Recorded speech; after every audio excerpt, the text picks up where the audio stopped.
Hi, I am doing my post-project on The Sound of Music, and the musical composers Rodgers and Hammerstein use space, time, and repetition in connection with the film score. So my argument was that it is the greatest musical of all time. Many have already said that. That is something that is known, and it lives on today. But they brought a new kind of musical score to the film industry, Rodgers and Hammerstein.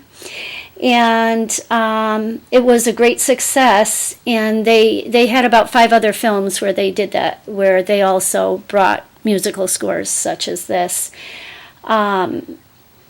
The musical composition and lyrical formation of Richard Rodgers and Oscar Hammerstein complemented the film score in such a way that not only visually did this film come to life, but the very words and music composition burst open as even the spring is awakened after a long, dead winter.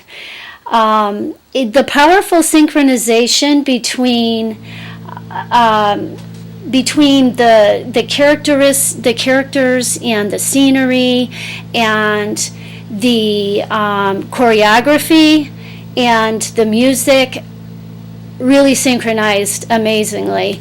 And in the opening scene was one of the most powerful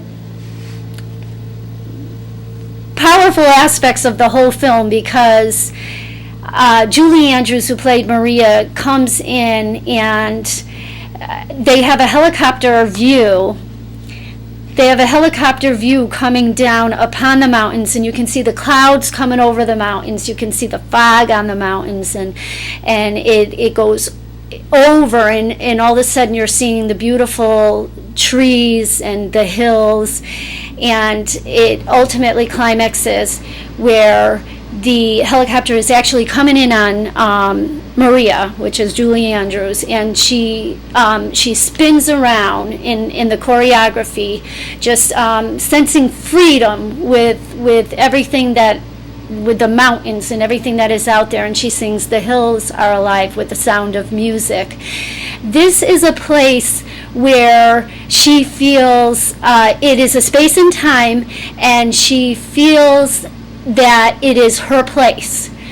She actually, when the bells are ringing and she knows she has to go back, she has got to go back to the Abbey. She is greeted by the Reverend Mother, which she calls her, and she says, "You could have been lost in the mountains." And Maria says, "I grew up with these mountains. This is the place where I lived. I know them. They are my mountains. I will never be lost in these mountains."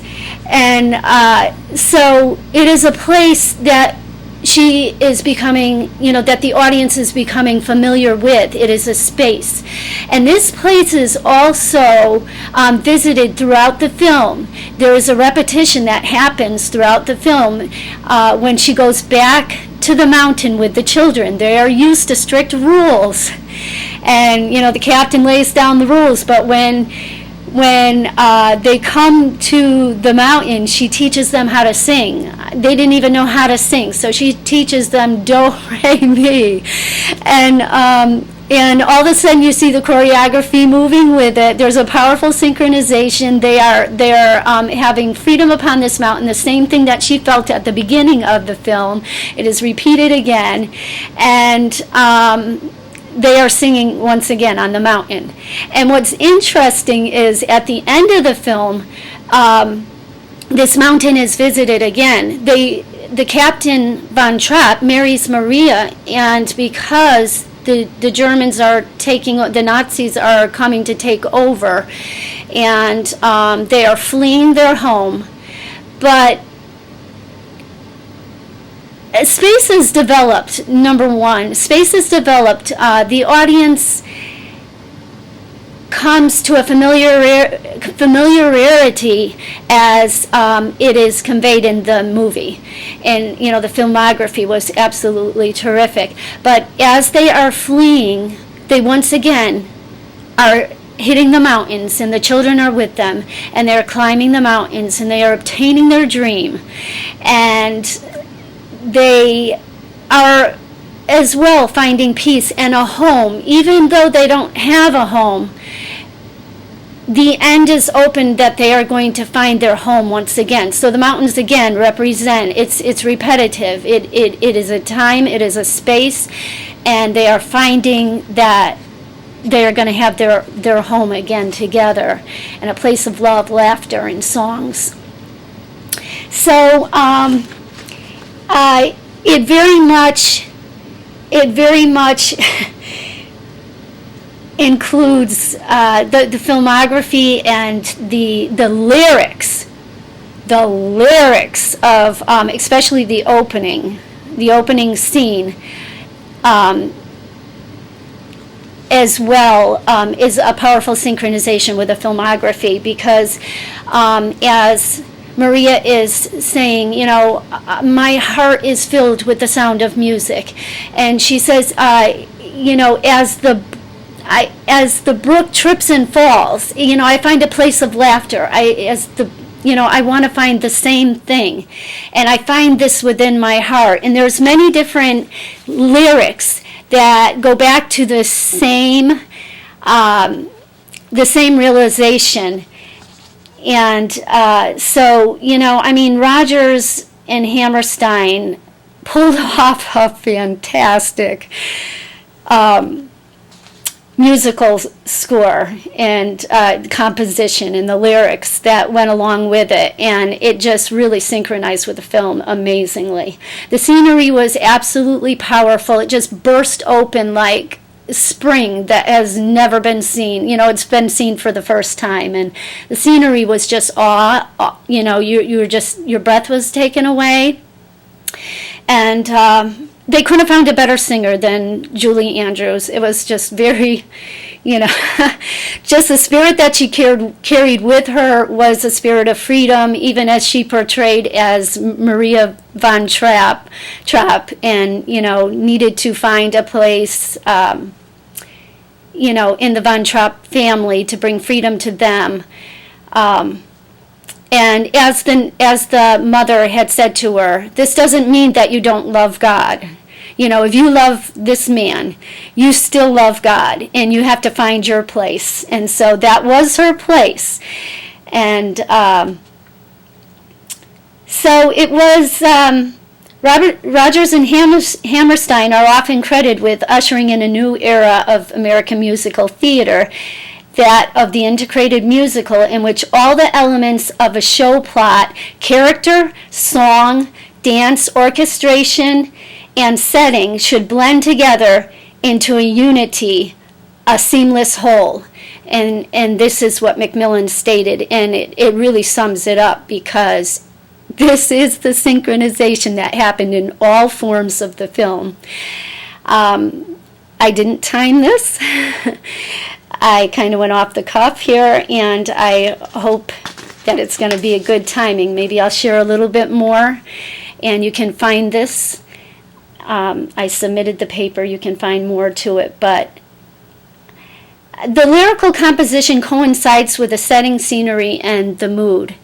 And like I said, one of the most powerful songs was at the beginning, The Hills Are Alive with the Sound of Music. Everything, the filmography, the lyrics that she sung, the spirit that she possessed, it just all powerfully synchronized. So, even in a place where her heart felt lonely, she could go to the hills, and she just came alive. The hills are alive with the sound of music. Well, she came alive within that place. And the theme of the music being repeated as the children are learning to sing, even Edelweiss. They learned, she taught them to sing Edelweiss. And the captain came around. Finally, he was upset with Maria for a time, but he came around remembering the times where he had sung that song before. and before his wife died, and he ends up thanking her. So it draws him back to a place of remembrance. It's a sort of repetition in his mind as well, to come back to that place, and she helped him to find that place. So I personally think that this musical is, in my eyes, it is the greatest of all time as well. And I know it's been called that. And I do personally agree that it is.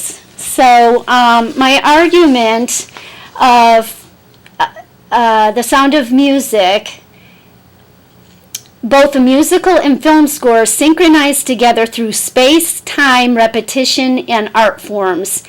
And as I watched the movie, I concluded that this is really true. It is very true. The filmography, the lyrics, the dance choreography, and many of the different scenes, always bringing them back again to the